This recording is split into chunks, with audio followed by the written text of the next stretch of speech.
Hello students, welcome to दक्षिणा classroom. आज अपन start करने वाले हैं अरिथमेटिक प्रोग्रेशन। ठीक है, तो अरिथमेटिक प्रोग्रेशन स्टार्ट करने के पहले हम कुछ बेसिक टर्मिनोलॉजी देखेंगे कि हमें प्रोग्रेशन किस चीज को कहते हैं। ठीक है, तो सबसे पहले अपन स्टार्ट करेंगे सबसे पहली चीज आपकी सीक्वेंस। ठीक है,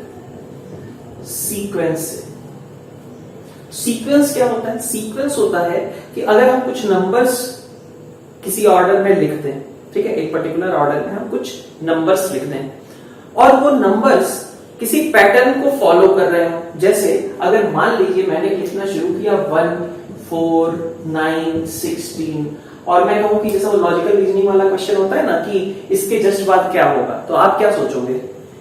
आप यही सोचोगे कि ये किस तरीके के पैटर्न को फॉलो करने की कोशिश कर रहे हैं। तो आपको लगेगा कि भाई ये तो स्क्वायर्स लिखे जा रहे हैं, 1 स्क्वायर, 2 स्क्वायर, 3 स्क्वायर, 4 स्क्वायर, और इसका मतलब इसके आगे के जो नंबर्स होंगे वो भी क्या होंगे? 5 स्क्वायर होने चाहिए, है ना। तो हमने क्या कहा कि किसी पैटर्न को सोचा, ठीक है, एक पर्टिकुलर चीज सोची कि ये सोच करके मैंने ये नंबर लिखा है। ठीक है, तो अगला नंबर क्या होगा? मतलब कि हम एक पैटर्न आइडेंटिफाई कर लें जिसके थ्रू हमारे पास ये सारे नंबर्स आपके लिखे जा रहे हैं। ठीक है, तो सीक्वेंस का मतलब हुआ कि आपके पास बहुत सारे नंबर्स लिखे हुए हैं और उन नंबर्स के बीच में कोई एक पर्टिकुलर ऑर्डर है। ठीक है, क्या है? एक पर्टिकुलर ऑर्डर है, एक पर्टिकुलर पैटर्न है जिसको वो फॉलो करते हुए सारे नंबर्स लिखे जा रहे हैं। अगर ऐसा है तो इस चीज को हम क्या बोलेंगे? सीक्वेंस बोलेंगे। ठीक है, अगर कोई हमसे ये कहता है कि 1, 4, 9, 6, फर्स्ट नंबर हमने 1 लिखा, सेकंड नंबर हमने 2 स्क्वायर लिखा, थर्ड नंबर हमने 3 स्क्वायर लिखा, फोर्थ नंबर हमने 4 स्क्वायर लिखा, फिफ्थ नंबर हम क्या लिखते?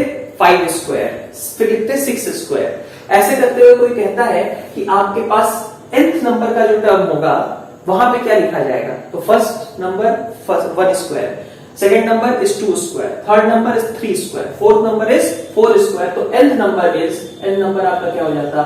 n स्क्वायर हो जाता। ठीक है, nth नंबर आपका क्या हो जाता है? यहाँ पे n स्क्वायर बन जाता। तो ये क्या था? ये n स्क्वायर क्या है? इनके पैटर्न को आइडेंटिफाई किया हमने और उसके बाद लिखा कि अगर हम इसको n स्क्वायर बोल देंगे तो हमसे कोई कहेगा कि 10th नंबर कौन सा होगा, तो सीधा आंसर हो जाएगा हमारा कि that should be equal to 10 square. ठीक है, 15 नंबर कौन सा होगा? 15 स्क्वायर, है ना। तो सीक्वेंस का मतलब क्या होता है कि हम एक ऑर्डर को फॉलो करते हुए, एक पर्टिकुलर पैटर्न को फॉलो करते हुए, एक पर्टिकुलर फॉर्मूले को फॉलो करते हुए हम कुछ नंबर्स लिख दें। ठीक है, अब इसी तरीके से मान लीजिए मैंने लिखना शुरू किया 1, ठीक है, फिर मान लीजिए 3, फिर मान लीजिए 5, फिर 7, बताओ अगला नंबर क्या होगा? तो यही बोलोगे कि अगला नंबर 9 होगा। अब 9 अगर आपको लिखना है, ठीक है, तो ठीक है, आपने लिख लिया, चलिए ठीक है, अगला नंबर 9 होना चाहिए। तो कुछ पैटर्न सोच करके लिखा होगा ना। जैसे अगर हम बोल दें कि ये क्या लिखा हुआ है, तो ये लिखा हुआ है 2, भाई फर्स्ट नंबर था तो 2 into 1 minus 1, है ना। ये सेकंड नंबर था तो 4 minus 1 आपने लिख दिया। ठीक है, भाई फर्स्ट नंबर था, आपने इसको कह दिया कि ये 2 minus 1 है। सेकंड नंबर था दैट इज 4 minus 1, फिर थर्ड नंबर आपका क्या है? 6 minus 1, फोर्थ नंबर क्या है? 8 minus 1, फिफ्थ नंबर आपका कितना है? 10 minus 1, ऐसे करके। ठीक है, तो अगर मैं कहूं कि आपका nth नंबर कितना होगा, nth टर्म आपकी क्या आएगी? ठीक है, तो यहाँ 2 है, यहाँ 4 है, यहाँ 6 है, यहाँ 8 है, यहाँ 10 है, तो nth नंबर क्या आएगा आपका? 2n हो जाएगा। भाई फर्स्ट वाले में 2 आ रहा है, सेकंड वाले में 4, थर्ड वाले में 6, फोर्थ वाले में 8, 3 का 6, 4 का 8, 5 का 10, तो n का क्या आएगा? 2n आएगा। तो आपके पास कह सकते हो कि nth नंबर जब हम लिखेंगे तो हमारे पास 2n आएगा और -1 सब में सेम है। तो इसका मतलब ये किस चीज को फॉलो कर रहा है? 2n - 1 टाइप की आपके पास सारे टर्म्स बन रहे हैं। ठीक है, अब ये जो हमारे पास nth नंबर हमने लिखे हैं, ठीक है, ये पहले तो ये देख लीजिए कि ये नंबर्स इस तरीके से हमने रैंडमली रिटर्न थे जिनके बीच एक पर्टिकुलर पैटर्न फॉलो हो रहा था, that will be called sequence. ठीक है, अब हमसे अगर कोई कह दे nth नंबर आपका n स्क्वायर है, ठीक है, मतलब ऐसे इसको रिप्रेजेंट करते हैं। nth नंबर कहने का मतलब होता है nth टर्म, तो सीक्वेंस का nth टर्म मतलब pn से उसको रिप्रेजेंट किया जाएगा। ठीक है, इसको क्या बोलते हैं हम? nth टर्म बोलते हैं। ठीक है, nth टर्म आपका tn, और tn की वैल्यू कितनी होगी, तो tn की वैल्यू हमारे पास ऐसे अगर लिख दी जाए n स्क्वायर है, तो भाई तुम फर्स्ट टर्म निकालोगे, सेकंड टर्म निकालोगे, जीरोथ टर्म थोड़ी निकालोगे, है ना। n की जगह तुम जीरो थोड़ी रखोगे भाई। जीरोथ टर्म का क्या मतलब होगा, कुछ नहीं। माइनस फिफ्थ टर्म का क्या मतलब होगा, कुछ नहीं, है ना। 5/3 है ना, n की जगह 5/3 रखने का क्या ही मतलब होगा, कुछ नहीं भाई। 5/3 टर्म भाई काउंटिंग करेंगे हम, first term, second term, third term, ऐसे ही काउंटिंग करेंगे ना। हम ये थोड़ी ना कहेंगे कि अच्छा इस सीरीज में 12/5 टर्म कौन सी है, ठीक है, ऐसा थोड़ी ना कहेंगे। फर्स्ट, सेकंड, थर्ड ऐसे ही कहेंगे नंबर ऑफ टर्म्स। तो आपके पास n जो आएगा, tn अगर आपका लिखा हुआ है, तो आपका n कैसा होगा, हमेशा जीरो भी नहीं होगा। बता दिया आपने भाई, जीरोथ टर्म क्या होगी, किसी सीक्वेंस में जीरोथ टर्म क्या है भाई। जीरोथ का मतलब टर्म ही नहीं है ना। निगेटिव में भी n नहीं रख सकते, और n को आप फ्रैक्शनल भी नहीं रख सकते। तो n को आप रख क्या सकते हैं, n को आप रख सकते हैं सिर्फ नेचुरल नंबर्स। तो सीक्वेंस में हमारे पास ये जो जनरल टर्म लिखी जाती है, जिसको हम कह रहे हैं nth टर्म, या फिर इसी को कह लीजिए जनरल टर्म भी बोला जाता है, ठीक है, जनरल टर्म। यहां पे आप n को कैसा रख सकते हो, आपका n हमेशा नेचुरल नंबर होना चाहिए, n आपका हमेशा नेचुरल नंबर होगा। तो अगर देखा जाए तो डेफिनेशन वाइज जो सीक्वेंस की एग्जैक्ट डेफिनेशन बनती है, तो एग्जैक्ट डेफिनेशन आती है कि a sequence is a function, ठीक है, a sequence is a function whose domain is natural numbers. अब ये सब थोड़ा सा टर्मिनोलॉजी आपके लिए अननोन हो जाएगी, डोमेन क्या है ये सब, ठीक है। बट डोमेन का मतलब ये है कि यहां पे आप केवल नेचुरल नंबर्स रख सकते हैं। डोमेन का मतलब आप ऐसे समझिए कि यहां पे मैं रख क्या सकता हूं, और रख क्या सकता हूं मैं, नेचुरल नंबर्स ओनली। तो सीक्वेंस, ठीक है, तो डेफिनेशन क्या रहेगी इसकी, सीक्वेंस इज अ फंक्शन, ठीक है, sequence is a function whose domain is natural number, ठीक है, उसकी डोमेन क्या है आपकी, नेचुरल नंबर्स, ठीक है। Sequence is a function whose domain is a natural number, ठीक है। डोमेन आपका क्या होना चाहिए, उसका नेचुरल नंबर होना चाहिए। यहां पे आप कोई भी नेचुरल नंबर रख दीजिए। जैसे अगर हमसे कहा जाए कि कोई एक सीक्वेंस है, ठीक है, और उसका nth टर्म कह लीजिए, या फिर उसका जनरल टर्म कह दीजिए कि आपका है n3+n, है ना। सीक्वेंस का जनरल टर्म n3+n है, मतलब tn आपका मान लीजिए n3+n है, ठीक। तो tn अगर आपका n3+n है, तो t1 की बात कितनी हो जाएगी, 1/3+1, मतलब फर्स्ट टर्म आपने निकाली, है ना, यही था ना nth टर्म। तो n की जगह 1 रखा तो मतलब फर्स्ट टर्म। t2 आपका कितना होगा इस सीक्वेंस का, सेकंड टर्म अगर आपको निकालना हो, तो सेकंड टर्म आपका हो जाएगा 2q+2। थर्ड टर्म आपको निकालना हो तो वो कितना होगा 3q+3, है ना, n की जगह 3 रखना है ना। तो ऐसे करके आप कोई सा भी नंबर निकाल सकते हो, 4q+4, है ना। तो n की जगह पे आपके पास कैसे नंबर्स आप रख सकते हैं, हमेशा नेचुरल नंबर्स रख सकते हैं। तो सीक्वेंस का एग्जैक्ट डेफिनेशन हमने कहा कि सीक्वेंस एक ऐसा फंक्शन है एक तरीके से जिसकी डोमेन में हम नेचुरल नंबर रखते हैं, ठीक है, मतलब n की जगह हम नेचुरल नंबर रखते हैं। तो सीक्वेंस का जनरल टर्म हमने अगर कुछ ऐसा डिफाइन कर दिया, तो हमारे पास n की जगह पे कुछ वैल्यूज पुट करने को रहेंगी जो कि नेचुरल नंबर्स की होनी चाहिए, ठीक है। वैसे हमने आपको ये चीज समझाई है कि सीक्वेंस एक्चुअली है क्या, अगर ये तो मैथमेटिकल डेफिनेशन हो गई, बट सीक्वेंस का मतलब है कि हमारे पास कुछ नंबर्स रिटन है, उन नंबर्स के बीच कोई आपस में कोरिलेशन होगा, कुछ पर्टिकुलर पैटर्न फॉलो करते हुए वो नंबर्स लिखे होंगे, तो ऐसे नंबर्स का जो कलेक्शन है that will be called sequence, ठीक है। अब सीक्वेंस का, जैसे ये तो हमारे पास कुछ हमने tn लिख लिया। कई बार ऐसा भी हो सकता है, जैसे मान लो मैं एक सीक्वेंस लेता हूं, सपोज 2, 3, 5, 7, 11, बताओ नेक्स्ट टर्म क्या होगा भाई। कुछ लॉजिकल चीज सोच करके मैंने ये लिखा, क्या सोच करके लिखा होगा, वो अगर तुम्हें समझ में आ जाता है तो तुम इसका एग्जैक्टली नेक्स्ट टर्म बता पाओगे। तो बताओ इसका नेक्स्ट टर्म क्या होगा। तो आप देख सकते हो कि ये आपके क्या नंबर्स लिखे हुए हैं, प्राइम नंबर्स लिखे हैं, और सारे प्राइम नंबर्स हम लिखते जा रहे हैं, 2, फिर 3, फिर 5, फिर 7, फिर 11।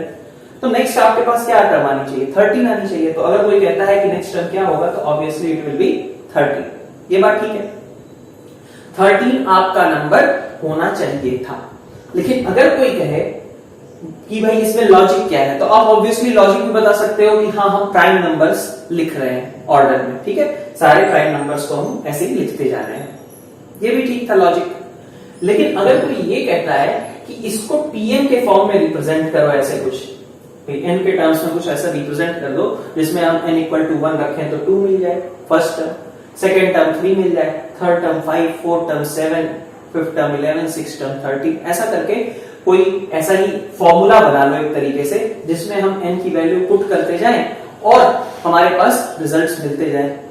तो यहाँ पे प्राइम नंबर्स को रिप्रेजेंट करने के लिए ऐसा कोई फॉर्मूला n के टर्म्स में पॉसिबल नहीं है, ठीक है। मतलब n के टर्म्स में जैसे हमने यहाँ पे लिख दिया ना, ये n क्यूब प्लस n, जिसमें हम n इक्वल टू 1 पुट करेंगे तो कुछ वैल्यू मिल जाएगी, n इक्वल टू 2 पुट करेंगे तो फिर से कुछ वैल्यू, n 3 रखा हमने तो third term, fourth term, fifth term ऐसे मिलता गया। लेकिन अगर हम प्राइम नंबर्स को कलेक्ट करके लिख रहे हैं तो यहाँ पे आपके पास n के टर्म्स में कुछ भी नहीं है ऐसा लिखने के लिए जिससे कि हम सारे प्राइम नंबर्स को रिप्रेजेंट कर पाए। तो ऐसा कोई जनरल फॉर्मूला आप नहीं बना सकते। लेकिन हाँ, अगर आपको लॉजिक पता है तो आप लॉजिक समझ सकते हैं, लेकिन उस एक तरीके से लॉजिक को आप n के टर्म्स में रिप्रेजेंट नहीं कर सकते, ठीक है। तो ये भी आपका सीक्वेंस रहेगा, ठीक। सीक्वेंस में हमने क्या कहा कि आपके पास कोई भी लॉजिक हो, कोई भी फॉर्मूला हो जिसके अकॉर्डिंग आप नंबर्स को किसी ऑर्डर में लिखते जा रहे हो, तो that will be called sequence. ये हो सकता है कि आपका जो लॉजिक है वो एक्चुअली ऐसे किसी एक्सप्रेशन के फॉर्म में n में कन्वर्ट ना हो पाए, ठीक है। सीक्वेंस के बाद आपके पास दो चीजें और आती हैं, एक है आपका टर्म सीरीज, ठीक है, सीरीज। तो सीरीज क्या होता है? तो सीरीज में आपके पास कुछ खास नहीं है, सीक्वेंस और सीरीज में बस एक ही चीज का डिफरेंस है। सीक्वेंस आपके पास रैंडम नंबर्स जो लिखे होते हैं उनके बीच में कॉमा कॉमा करके लिखते हैं, है ना, 1, 4, 9, 16 ऐसे करके आपने लिखा था। अगर उसी जगह पे आप बीच में कुछ प्लस माइनस लगाते जाओ, है ना, सपोज ये लगा दिया आपने, ठीक है, और ऐसे करके आगे, तो ये आपकी सीरीज बन जाएगी। क्या है कि जैसे वहां पे क्या था, अगर ये बीच में कॉमा कॉमा करके लिखें तो वो आपका सीक्वेंस है, और बीच में आपने प्लस प्लस करके लिख दिया तो ये आपका सीरीज होगी। बस यही डिफरेंस है। सीक्वेंस और सीरीज में क्या डिफरेंस है? सीक्वेंस आपका रैंडमली रिटन बस नंबर्स हैं जो कि कॉमा के थ्रू सेपरेटेड थे, और सीरीज जो है आपके पास उनमें कॉमा नहीं होता, वहां पे आपका एडिशन का साइन होगा या फिर डिफरेंस का साइन होगा, जैसा भी है ना, प्लस माइनस साइन से सीरीज बन जाती है। बस सीक्वेंस के टर्म्स के बीच में अगर कॉमा की जगह पे प्लस माइनस साइन है तो that will be called series, ठीक। नेक्स्ट आपका टर्म आता है प्रोग्रेशन, ठीक है, चैप्टर का नाम है अरिथमेटिक प्रोग्रेशन, और अब हमारे पास ये टर्म आता है प्रोग्रेशन। प्रोग्रेशन क्या है? तो प्रोग्रेशन भी आपका एक सीक्वेंस ही है, ठीक है, लेकिन एक ऐसा सीक्वेंस जहां पे जो टर्म्स आपके पास लिखे गए हैं वो सारे टर्म्स आपके एक फॉर्मूले के थ्रू, जैसे हमने Tn is equal to n cube plus n लिख दिया था, वैसा किसी फॉर्मूले के थ्रू एक्सप्रेस कर दिए जाए।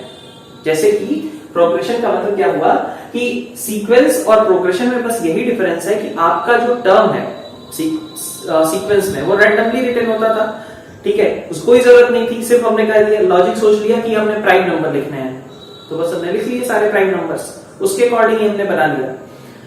इसके अलावा भी हो सकते हैं, ठीक है, मतलब वहां पे आपका वो भी पॉसिबल था सीक्वेंस में, लेकिन प्रोग्रेशन उसको नहीं बोलेंगे। जैसे प्राइम नंबर्स का हमने जो सीक्वेंस लिखना शुरू किया था, that will not be called a progression, because progression में आपके पास जब जनरल टर्म हम लिखना चाहें तो n के टर्म्स में एक्सप्रेस करने के लिए कुछ होना चाहिए। अगर हम जनरल टर्म को n के फॉर्म में एक्सप्रेस कर सकते हैं, suppose Tn is equal to ऐसा एक्सप्रेस कर लें हम 2n माइनस 1, या फिर Tn is equal to n cube plus n, या फिर कुछ भी आप चाहो 1 अपॉन n, जो भी है, इस तरीके से हम अगर एक्सप्रेस कर सकें तो हमारे पास वो प्रोग्रेशन कहलाएगा। अगर हम ऐसे एक्सप्रेस नहीं कर सकते तो that will not be a progression, ठीक है। सीक्वेंस होगा लेकिन वो प्रोग्रेशन नहीं होगा, ठीक। तो आप ऐसे कह सकते हो कि आपके पास जो टर्म्स हैं, मतलब जो प्रोग्रेशन है वो आपके सीक्वेंस तो होंगे but all sequences are not progression. जैसे प्राइम नंबर वाली चीज जो है वो सीक्वेंस है बट वो प्रोग्रेशन नहीं है। तो इस पॉइंट को आप लिख लीजिए कि ऑल प्रोग्रेशन आर सीक्वेंसेस, ठीक है, but all sequences are not progression, ठीक है, क्योंकि वहां पे तो आपका चाहे फॉर्मूला बने चाहे ना बने, कोई भी लॉजिक हो, वो आपका कंसीडर हो जाता है सीक्वेंस के लिए। लेकिन प्रोग्रेशन में ऐसा नहीं है। प्रोग्रेशन में आपके पास एक प्रॉपर ऐसा फॉर्मूला क्रिएट होना चाहिए, ठीक है। तो ये आपके पास सारे टर्म्स हो गए, सीक्वेंस, सीरीज और प्रोग्रेशन। अब अपन बात करते हैं अरिथमेटिक प्रोग्रेशन की, ठीक है। अरिथमेटिक प्रोग्रेशन कहां से आया? तो हमने कहा कि प्रोग्रेशन के जो 3 मेजर टाइप्स आप पढ़ते हो, ठीक है, जेई लेवल तक, जिसमें से हम अभी सिर्फ पहला हिस्सा यहां पे पढ़ रहे हैं आपका अरिथमेटिक प्रोग्रेशन। तो 3 आपके होते हैं। एक होता है आपका अरिथमेटिक प्रोग्रेशन, ठीक है, अरिथमेटिक प्रोग्रेशन, जिसको हम शॉर्ट में एपी बोल देते हैं, ठीक। अरिथमेटिक प्रोग्रेशन के अलावा होता है एक ज्योमेट्रिक प्रोग्रेशन, ठीक है, ज्योमेट्रिक प्रोग्रेशन, जिसको अपन जीपी बोलते हैं, ठीक है। और तीसरा होता है आपका हार्मोनिक प्रोग्रेशन, ठीक, हार्मोनिक प्रोग्रेशन, जिसको हम एचपी बोलते हैं, ठीक है। तो खैर ज्योमेट्रिक और हार्मोनिक प्रोग्रेशन अभी आपको पढ़ना नहीं है, अभी आपको स्टार्ट करना है अरिथमेटिक प्रोग्रेशन से, ठीक है। तो अरिथमेटिक प्रोग्रेशन क्या होता है, ठीक। तो अरिथमेटिक प्रोग्रेशन को पूरा लिखने की जगह में एपी से इसको रेफर करना। अरिथमेटिक प्रोग्रेशन का मतलब क्या है? अब फिर से प्रोग्रेशन है, इसका मतलब कुछ ऐसा फॉर्मूला आएगा nth टर्म का, जनरल टर्म आपका कुछ फॉर्मूले के फॉर्म मतलब n के टर्म्स में एक्सप्रेस किया जा सकता होगा, ठीक है। लेकिन अगर इसकी सबसे वो तो बाद का बात है कि हम फॉर्मूला बाद में इसका डिराइव कर लेंगे कि क्या जनरल टर्म बनेगी। लेकिन उसके पहले अपन देख लें कि एपी में आपकी डेफिनेशन क्या है, किसको हम एपी बोलेंगे। तो अगर आपके पास कोई ऐसा प्रोग्रेशन लिखा हुआ है, ठीक है, ऐसा आपके पास कोई प्रोग्रेशन लिखा हुआ है जहां पे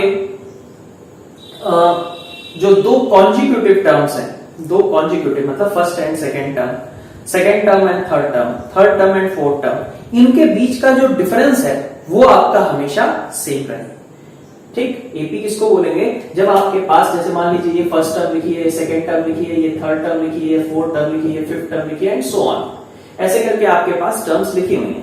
तो आपका T2 और T1 का डिफरेंस जो है वही T3 और T2 का हो, है ना, T2 minus T1, T3 minus T2, T4 minus T3, T5 minus T4, ये सारे आपके बराबर हैं। अगर ये सारे आपके बराबर आते हैं तो आपका ये एक अरिथमेटिक प्रोग्रेशन कहलाएगा, ठीक है। ये आपका हमेशा कांस्टेंट होना चाहिए, किसी एक पर्टिकुलर कांस्टेंट वैल्यू के बराबर होना चाहिए। अगर ऐसा है तो this will be called arithmetic progression, ठीक है। समझ में आ रही है बात? तो इस चीज को आप चाहें तो डेफिनेशन के टर्म्स में आप लिख सकते हैं, ठीक है। Arithmetic progression is a progression in which difference ना दो बल्कि हाँ difference between 2 consecutive terms is always constant, ठीक है। तो ये आपका अरिथमेटिक प्रोग्रेशन की डेफिनेशन हो जाएगी। इसमें से आपका जो फर्स्ट टर्म होता है T1, उसके लिए हमने एक मतलब कॉमन टर्मिनोलॉजी जो है या रिप्रेजेंटेशन है कह लीजिए, फर्स्ट टर्म मतलब कि T1 को हम रिप्रेजेंट करते हैं A से, और जो आपके पास ये डिफरेंस आता है इसको बोलते हैं कॉमन डिफरेंस, ठीक है। कॉमन डिफरेंस में आपको T1 माइनस T2 नहीं करना है कभी, हमेशा आगे वाले में से पीछे वाला टर्म घटाएंगे। तो कॉमन डिफरेंस आपका T2 माइनस T1 जो कि इक्वल टू आप D से रिप्रेजेंट करते हो, T2 माइनस T1 कह लो या फिर T3 माइनस T2 कह लो, है ना, कोई सा भी मतलब कोई भी k+1 से tk को आप सब्ट्रैक्ट कर दीजिए, ठीक है। T5 में से T4, T7 में से T6, वो सभी आपका कॉमन डिफरेंस D के बराबर होगा। तो फर्स्ट टर्म आपका A और कॉमन डिफरेंस आपका D, ऐसे रिप्रेजेंट किया जाता है। फॉर एग्जाम्पल के तौर पे आप क्या ले सकते हैं, जैसे मान लीजिए मैं एक 5, ठीक है, 12, 19, 26, तो यहां हम क्या देख रहे हैं, 12 माइनस 5 जितना है उतना ही T3 माइनस T2, 19 माइनस 12 है ना, यही चाहिए ना आपको बेसिक चीज। तो फर्स्ट टर्म तो आपका 5 है, लेकिन यहाँ पे देखें 12 माइनस 5, फिर 19 माइनस 12, फिर आपका 26 माइनस 19 एंड सो ऑन, ऐसे करके आपके पास टर्म्स लिखे हुए हैं। तो ये अगर बराबर है हमेशा, ठीक है, आगे वाले में से पीछे वाला, आगे वाले में से पीछे वाला घटा दिया हर बार, अगर ये आपके हमेशा बराबर आ रहे हैं तो इसका मतलब ये एक एपी को रिप्रेजेंट कर रहा है। आपकी नेगेटिव साइड में भी हो सकती है, मान लीजिए -1, -2, -3, ये भी आपकी एक एपी है, ठीक है। जहां भाई यही चाहिए आपको कि सेकेंड टर्म में से आपने फर्स्ट टर्म घटाया, थर्ड टर्म में से आपने सेकेंड टर्म घटाया, फोर्थ टर्म में से आपने थर्ड टर्म घटाया, ये सारे आपके बराबर आने चाहिए, बस यही आपकी रिक्वायरमेंट, ठीक है। तो ये एपी के कुछ एग्जांपल्स हमने ले ली, ठीक है। फ्रैक्शनल भी हो सकते हैं, कैसा भी हो, बस आपको बस यही ध्यान रखना है कि एक चीज अगर ये फॉलो हो रही है, आगे वाले में से पीछे वाला टर्म आप घटाएं, हर बार वैल्यू अगर सेम आ रही है तो इसका मतलब ये एक एपी को रिप्रेजेंट करेगा। फिर से हम क्वेश्चन लेते हैं कि x + 1 3x और 4x + 2 ये आपके एपी में है, तो x फाइंड आउट करना है। तो आपको कुछ ज्यादा जानने की जरूरत नहीं है, अगर एपी में है तो आपका सेकंड में से फर्स्ट को घटाएंगे या फिर थर्ड में से सेकंड को घटाएंगे, तो दोनों बराबर आने चाहिए, यही रिक्वायरमेंट होती है कि ये टर्म्स आपके एपी में हैं। तो इसका मतलब हुआ कि T2 माइनस T1 और T3 माइनस T2, इतना तो पता ही है कि ये आपके बराबर होने चाहिए। तो आपका सेकंड टर्म क्या है, 3x है, फर्स्ट टर्म आपका x + 1, T3 आपका कितना है, 4x + 2 और T2 है आपका 3x। तो ये आपके पास 2x - 1 = x + 2, कितनी आ जाएगी x की वैल्यू, यहां से सॉल्व करके x = 3, तो यहां से x की वैल्यू आपकी 3 के बराबर आ गई, ठीक। बस इतना ही रिक्वायरमेंट था बेसिक एपी की डेफिनेशन समझने के लिए, ओके। आगे अपन क्वेश्चंस कुछ लें, उसके पहले अपन देखेंगे जनरल टर्म। आज जो है ये पार्ट थ्योरेटिकली खत्म करते हैं जनरल टर्म, और फिर जनरल टर्म से रिलेटेड क्वेश्चंस लेंगे अपन नेक्स्ट लेक्चर में। तो जनरल टर्म में आप देखिए कि हमने कहा कि फर्स्ट टर्म को कैसे रिप्रेजेंट किया जाता है, a से, है ना, और कॉमन डिफरेंस होता है आपका d। तो common difference that means T2 minus T1 = d।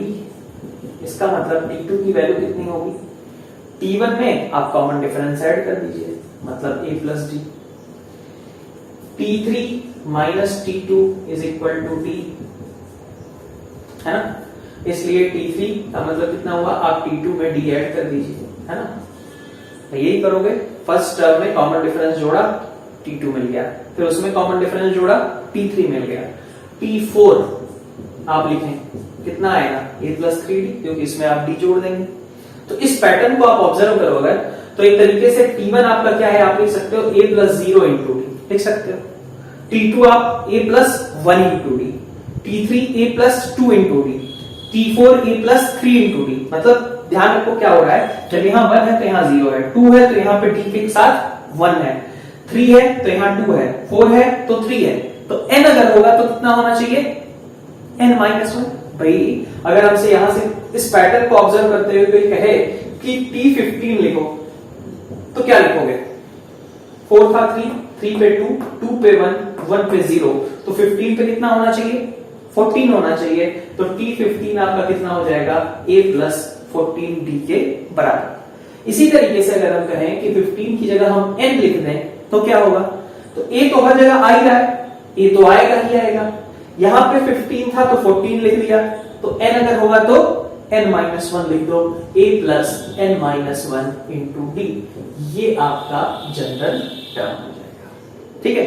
General term क्या हो गया, a + n - 1 × d, ठीक है। तो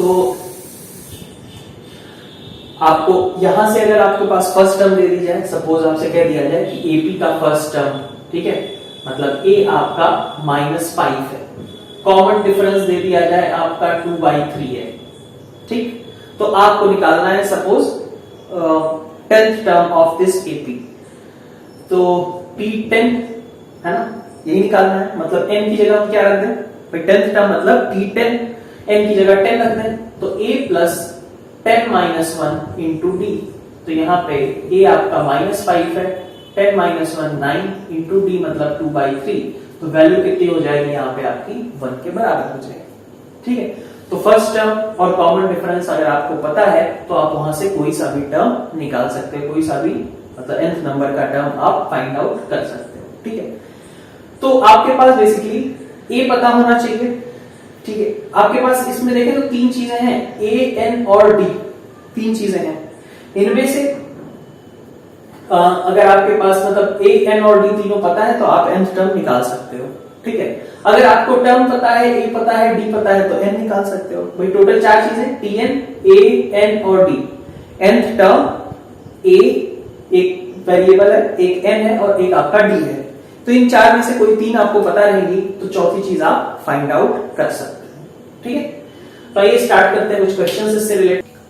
तो क्वेश्चंस देखिए, फाइंड एन एपी मतलब कुछ टर्म्स आपको बताने हैं उस एपी के whose first term is 10 and common difference is 5। तो फर्स्ट टर्म अगर 10 है, आपको एपी लिखने का मतलब आप T1 T2 T3 ये सब एक सीक्वेंस में लिख दीजिए। ठीक है, तो सीधी सीधी बात है, यहाँ कोई फॉर्मूला लगाने की जरूरत थोड़ी। T1 अगर 10 है तो T2 कैसे मिलेगा, 10 में डिफरेंस ऐड करके, है ना, 10 प्लस 5, ठीक 15 हो गया। T3 कैसे मिलेगा, तो T2 मतलब 15 में आप 5 ऐड कर दीजिए मतलब 20। T4 कैसे मिलेगा, तो आप T3 मतलब 20 में आप 5 ऐड कर दीजिए 25 एंड सो ऑन। ठीक है, तो आपके पास ये जो सीक्वेंस बन रही है 10 15 20 25, ये जो है आपका एक एपी क्रिएट हो गई, है ना। सिंपल सा क्वेश्चन। नेक्स्ट आपके पास कहा जा रहा है कि find AP whose third term is 16 and T7 minus T5 is equal to 12। तो थर्ड टर्म इसकी 16 है। ठीक है, अभी हमने कहा कि अगर हम मान लेते हैं यहाँ पे कि आपका फर्स्ट टर्म ए था और कॉमन डिफरेंस आपका बी था, है ना। ठीक, गिवन तो है नहीं कुछ, तो इसका मतलब थर्ड टर्म आपका कितना होगा, T3 is equal to A plus 3 minus 1 into D, यही होगा। Tn is equal to A plus N minus 1 into D. तो T3 को आप ए और डी के टर्म्स में एक्सप्रेस कर सकते हो, तो यही करना है हमें, ए और डी के टर्म्स में आपको एक्सप्रेस करते जाना है हर चीज को। तो a प्लस 2d आपका ये आ गया जो कि 16 के बराबर गिवन है, मतलब a plus 2d is equal to 16 आपका एक रिलेशन मिल गया। दूसरा T7 माइनस T5, ठीक है, तो T7 minus T5 is equal to 12। अब T7 का मतलब क्या है, T7 को हम क्या लिख सकते हैं, इसको लिख सकते हो a प्लस 6 इंटू डी। कैसे भाई, Tn is equal to a plus N minus 1 into D. तो अगर n की जगह 7 रख देंगे तो a plus 7 minus 1 into D. तो T7 आपका a प्लस 6d है, T5 आपका a प्लस 4d होगा इज इक्वल टू 12। तो यहां से आपके पास d की वैल्यू 6 निकल करके आ गई। और d को अगर हम 6 रख दें तो a की वैल्यू कितनी हो जाएगी, d की वैल्यू अगर आप 6 रख दो तो a कितना हो जाएगा 4। तो सिंपल सा a इज इक्वल टू 4 और d इज इक्वल टू 6। ठीक है, ठीक है इतना। तो फर्स्ट टर्म अगर आपकी 4 है, सेकेंड टर्म आपकी कितनी होगी, 4 में 6 ऐड कर दीजिए 10। थर्ड टर्म क्या होगी, 10 में 6 ऐड कर दीजिए 16, फिर 6 ऐड कर दीजिए 22 एंड सो ऑन। ये आपकी एपी क्रिएट होगी। नेक्स्ट क्वेश्चन आपसे कहा जा रहा है which term of this sequence 72 70 68 is 40। देख सकते हो लगातार ये डिक्रीज कर रहा है। फर्स्ट टर्म 72 है, सेकंड टर्म आपका 70 है, थर्ड टर्म 68 है। कहा जा रहा है कि कौन से नंबर का टर्म, ठीक है, 40 होगा। ठीक, और होगा भी कि नहीं देख लेते हैं। तो आपका फर्स्ट टर्म है 72, है ना। कॉमन डिफरेंस d कितना है, तो देख सकते हैं आप 70 में से 72 घटाएंगे, इसमें से इसको नहीं घटाएंगे, आगे वाले में से पिछला वाला घटाते हैं। तो d is equal to 70 minus 72 मतलब -2 के बराबर होगा। ठीक है, ओके। हमें nth टर्म पता है कि Tn आपका कितना है 40 है। तो अगर आपका Tn गिवन है तो आपको बस n निकालने की जरूरत है। यही कहा गया है कि कौन से नंबर का वो टर्म था। तो Tn is equal to a plus n minus 1 into D, इसी को यूज कर लें। तो Tn आपका कितना है 40 है, 40 इज इक्वल टू, ठीक, a 72 हो गया plus n minus one, n की जगह हमें नहीं पता, b की जगह पे -2 रहेगा।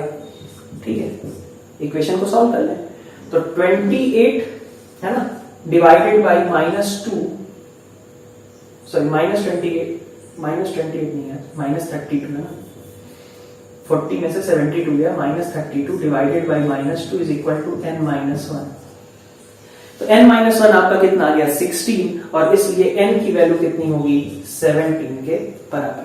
ठीक, तो नेक्स्ट आपके पास क्वेश्चन है कि is 184 a term of sequence 3, 7, 11 and so on. क्या 184 आपका इस सीक्वेंस में, ठीक है, ये जो एपी आपकी लिखी जा रही है इसमें कहीं 184 आता है या नहीं आता है, कैसे फाइंड आउट करें। ठीक है, तो आप देखिए कि n मतलब अगर ये आता होगा सीक्वेंस में, ठीक है, तो किसी पर्टिकुलर नंबर पे आता होगा, जैसे मान लीजिए ये होगा इसका 70th टर्म है ना, 40th टर्म, कुछ ऐसा होगा है ना।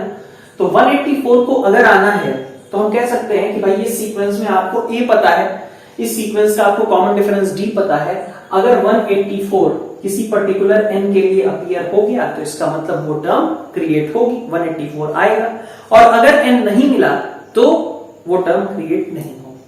n नहीं मिला का मतलब क्या है, देखिए जैसे n की वैल्यू क्या नहीं हो सकती, nth टर्म जब हम निकाल रहे हैं तो n जो है आपका नेगेटिव नहीं हो सकता, n आपका फ्रैक्शनल नहीं हो सकता, n आपका 0 नहीं हो सकता, n को नेचुरल नंबर होना चाहिए, फर्स्ट है, सेकंड है, थर्ड है, 9th है, 99th है, कुछ इस तरीके का होना चाहिए। ठीक है, तो अगर आप 184 के लिए सोचें तो आपको कोई नेचुरल नंबर n मिलना चाहिए। तो यहां पे देखिए अगर आप 184 आपका nth टर्म है, फर्स्ट टर्म आपकी 3 है, कॉमन डिफरेंस आपका कितना है 4 है। ठीक है, 7 माइनस 3, 11 माइनस 7, ये सब कितने हैं 4 है। तो कोई n नेचुरल नंबर आपको ऐसा मिल जाए जिसके लिए ये कंडीशन आपकी सेटिस्फाई हो जाए। तो आप यहां देखो क्या हो रहा है, 3 आपका सब्ट्रैक्ट हुआ, 181 divided by 4 is equal to n minus 1। तो n की वैल्यू आपको मिल रही है 185 बाई 4, जो कि नेचुरल नंबर नहीं है, ये आपका कैसा है फ्रैक्शनल है। तो अगर कहें तो 184 आपका कौन से नंबर पे आएगा, कौन से नंबर का टर्म होगा, तो कह सकते हैं क्या कि इसको सिंप्लीफाई कर लो, 46.25 नंबर का टर्म होगा। तो ऐसा थोड़ी ना होता है कि किसी सीक्वेंस में भाई first, second, third, fourth, fifth ऐसे टर्म होते हैं, 46.25 थोड़ी ना होता है, 46 होगा, 47 होगा, 46.25 टर्म ऐसा तो नहीं होगा। और इसलिए अगर n आपको कोई ऐसी फ्रैक्शनल या नेगेटिव वैल्यू मिलती है या फिर मतलब नेचुरल नंबर नहीं मिलता है, तो इसका मतलब वो जो नंबर की बात की जा रही है वो आपके सीक्वेंस का पार्ट नहीं था। ठीक है, नेक्स्ट क्वेश्चन है आपका which term of this sequence 20 फिर 19 और 1/4 18 and half 17 and 3/4 is the first negative term. ठीक है, पहली भाई ये देखो ये आपके वैल्यूज कैसी हैं, डिक्रीज कर रही है ना, ऐसे करके आगे बढ़ती जा रही है और वैल्यू लगातार डिक्रीज करती जा रही है। तो पहली बार आपको नेगेटिव वैल्यू कब मिलेगी ये क्वेश्चन में पूछा जा रहा है। डिक्रीज करते हुए जाएंगे तो ऑब्वियसली डिक्रीज करते करते करते करते भाई अगर मान लो 10 से स्टार्ट कर रहे हो और वैल्यू को डिक्रीज करा रहे हो, मतलब 10 के बाद 8 लिखा, फिर 6, फिर 4, फिर 2, फिर 0, फिर -2, ऐसे करके निगेटिव आपकी कहीं तो स्टार्ट हो जाएगी। तो वही कहा जा रहा है जब आप इसको डिक्रीज करा रहे हैं तो पहली बार डिक्रीज कराते कराते आप निगेटिव जोन में कब एंटर कर जाएंगे। तो अब यहां पे आपको आप क्या कह सकते हैं, आपको क्या क्या गिवन है। सबसे पहले तो a आपका 20 है और कॉमन डिफरेंस की बात करूं तो आप देख लो कॉमन डिफरेंस कितना है, इसमें से इसको घटा दें या फिर इसमें से इसको घटा दें, हमेशा कितना आ रहा है देखो d is equal to 19 and 1/4 minus 20 मतलब -3/4। ठीक है, d आपका इतना है, a आपका इतना है। तो फर्स्ट निगेटिव टर्म मतलब पहली बार आपको निगेटिव टर्म कब मिलेगा, तो भाई जो nth टर्म होगी वो निगेटिव होगी, मतलब tn उस समय कैसा रहा होगा, निगेटिव रहा होगा। n की कोई ऐसी वैल्यू सो दैट कि tn आपका क्या हो जाए, निगेटिव हो जाए, यही तो पूछा जा रहा है। nth नंबर का टर्म सो दैट कि tn आपका निगेटिव हो जाए। तो tn इज इक्वल टू कितना, a plus n minus 1 into b। तो tn अभी नहीं मालूम है, लेकिन a के बारे में पता है 20 और n-1 n भी नहीं मालूम है, d आपका पता है -3/4। तो ये जो क्वांटिटी है nth टर्म ये कैसी होनी चाहिए, आप निगेटिव होनी चाहिए। तो n की कोई ऐसी वैल्यू रखें सो दैट कि ये पूरा आपका निगेटिव हो जाए। तो 20, ठीक, और बल्कि क्लब कर ही लेते हैं इसको, पूरा का पूरा है ना, ये आपका हो गया 80 -3n + 3/4, ठीक। तो दिस इज 83 -3n / 4, ऐसा होगा। तो n की कौन सी वैल्यू ऐसी रखी जाए सो दैट ये आपका निगेटिव बन जाए, n की ऐसी कौन सी वैल्यू रखी जाए कि ये निगेटिव बन जाए, पहली बार निगेटिव, फर्स्ट निगेटिव चाहिए। तो देख सकते हो ये 3n को 83 से बड़ा होना पड़ेगा, है ना। तो इसको निगेटिव होने के लिए अगर आपको tn कैसा चाहिए, निगेटिव चाहिए, तो आपके 83 से 3n को बड़ा होना पड़ेगा। तो 3n should be greater than 83। बताओ n की कौन सी वैल्यू रखी जाए, n = 27 रखोगे तो ये 81 होगा, नहीं काम बना। n = 28 रखोगे तो पहली बार ये वैल्यू आपकी 3n बड़ी आएगी 83 से। तो इसका मतलब यहाँ पे आपका आंसर क्या होगा, n = 28। पहली बार n आपको 28 पे मिलेगा, जबकि ये आपका फर्स्ट निगेटिव टर्म जनरेट हो पाएगी, tn आपका निगेटिव हो पाएगा, ठीक। नेक्स्ट आपके पास क्वेश्चन है कि pth, qth और rth टर्म किसी AP के ABC है रिस्पेक्टिवली। मतलब pth टर्म A है, qth टर्म B है और rth टर्म आपका C है। थोड़ा तिरछा हो गया, कोई बात नहीं। Then A × Q - R + B × R - P + C × P - Q = 0। ये बात आपको प्रूव करनी है, ठीक है। तो अब चूंकि स्मॉल a इसने यूज कर लिया है, तो हम अपनी AP का फर्स्ट टर्म कैपिटल A मान लेते हैं, कॉमन डिफरेंस कैपिटल D मान लेते हैं, ठीक है। वैसे D तो नहीं यूज किया है, बट ठीक है, दोनों कैपिटल मान लिया हमने। तो हमने कहा कि अगर हमारी AP, जिस AP की बात की जा रही है, उसका फर्स्ट टर्म कैपिटल A था, कॉमन डिफरेंस कैपिटल D था, तो उसका nth टर्म क्या होगा, कैपिटल A + n-1 × D, ठीक है। आपको pth टर्म स्मॉल a दिया गया है, तो pth टर्म मतलब PP = A + P - 1 × D, ये आपका स्मॉल a होगा। qth term PQ A + Q - 1 × D, ये आपका V होगा। और rth टर्म को हम ऐसे लिख सकते हैं A + R - 1 × D = C, ठीक है। ये बात इतनी सही है, ओके।